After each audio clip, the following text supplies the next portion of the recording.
Assalamualaikum warahmatullahi wabarakatuh. Perkenalkan nama saya Iklim Noda dengan NIM 225790009 dari Program Studi Perdagangan Internasional. Baik, kali ini saya ingin mencoba menjelaskan mengenai dampak perubahan demografi terhadap struktur ekonomi mikro dan makro. Bagian pertama yaitu pengertian dari ekonomi mikro. Ekonomi mikro mempelajari perilaku individu, rumah tangga, dan perusahaan dalam pasar, serta masalah-masalah ekonomi mikro seperti harga bahan pangan, tarif angkutan, dan praktik monopoli. Ekonomi mikro juga melibatkan perilaku konsumen dan produsen individu, serta analisis tentang bagaimana mereka menggunakan sumber daya yang terbatas untuk memproduksi barang dan jasa. Kemudian selanjutnya yaitu ekonomi makro. Ekonomi makro menganalisis perekonomian secara keseluruhan, termasuk masalah seperti pengangguran, inflasi, pertumbuhan ekonomi, dan stabilitas harga, di mana ekonomi makro ini juga memberikan pengaruh terhadap iklim bisnis dan persoalan keuangan negara seperti permasalahan perbankan, kredit macet, dan pertumbuhan ekonomi. Stabilitas ekonomi yang mantap dan berkesinambungan tersebut dapat tercapai dan terpelihara tidak lepas dari peran seperangkat kebijakan ekonomi makro, yakni kebijakan fiskal, kebijakan moneter, kebijakan investasi, kebijakan industrial, dan kebijakan perdagangan di luar negeri. Berbagai kebijakan ekonomi makro ini secara populer dapat digolongkan ke dalam sektor, di mana sektor moneter terkait erat dengan masalah keuangan, suku bunga, harga, dan kurs. Sedangkan sektor real ini terkait dengan erat dengan aspek investasi, produksi, konsumsi, serta kesempatan kerja dan distribusi pendapatan, di mana setiap eksistensi kebijakan tersebut tidak dapat bekerja secara mandiri, semuanya bersifat saling mendukung dan harus terkoordinasi.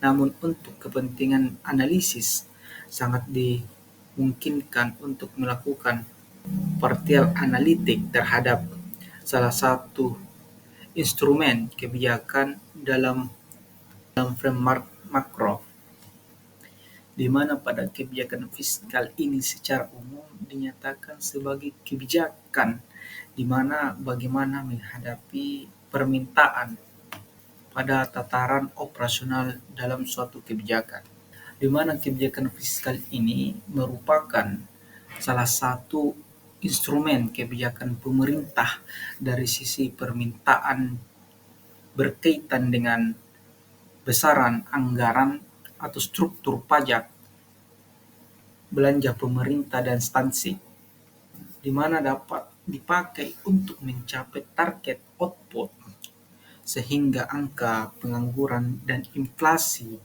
pada level tertentu. Dengan demikian, tujuan dari kebijakan fiskal ini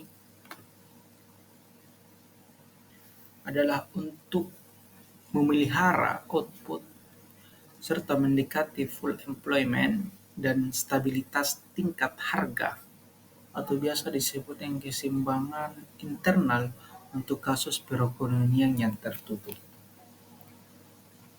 Kemudian selanjutnya yaitu dampak perubahan demografi.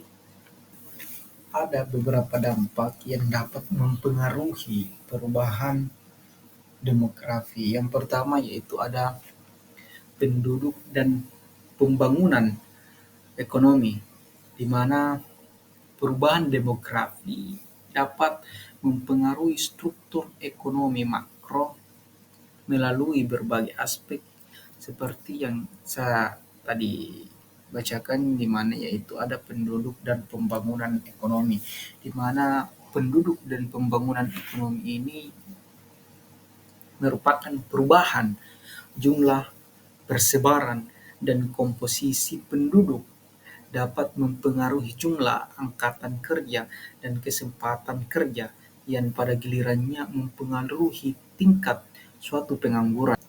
Serta perubahan demografi ini juga dapat mempengaruhi struktur penduduk seperti peningkatan proporsi penduduk yang lebih tua atau lebih muda yang dapat mempengaruhi konsumsi dan produksi. Kemudian selanjutnya ada pengangguran dan pertumbuhan ekonomi, di mana pengangguran dan pertumbuhan ekonomi ini melakukan perubahan demografi dapat meningkatkan atau menurunkan tingkat pengangguran yang mempengaruhi pertumbuhan ekonomi, jumlah angkatan kerja yang tidak seimbang dengan jumlah lapangan kerja dapat menyebabkan pengangguran. Kemudian pertumbuhan ekonomi yang stabil juga dapat mempengaruhi kesejahteraan masyarakat dan memperkuat ekonomi mikro melalui peningkatan konsumsi dan investasi. Kemudian selanjutnya yaitu ada inflasi dan stabilitas harga, di mana perubahan demografi dapat mempengaruhi inflasi dan stabilitas harga melalui perubahan permintaan serta penawaran dan peningkatan jumlah penduduk yang lebih tua dapat meningkatkan permintaan suatu barang dan jasa yang dapat mempengaruhi suatu harga. Kemudian selanjutnya itu kebijakan dari pemerintah. Perubahan demografi dapat mempengaruhi inflasi dan stabilitas harga melalui perubahan permintaan dan penawaran, di mana peningkatan jumlah penduduk yang lebih tua dapat meningkatkan permintaan barang dan jasa yang dapat mempengaruhi harga.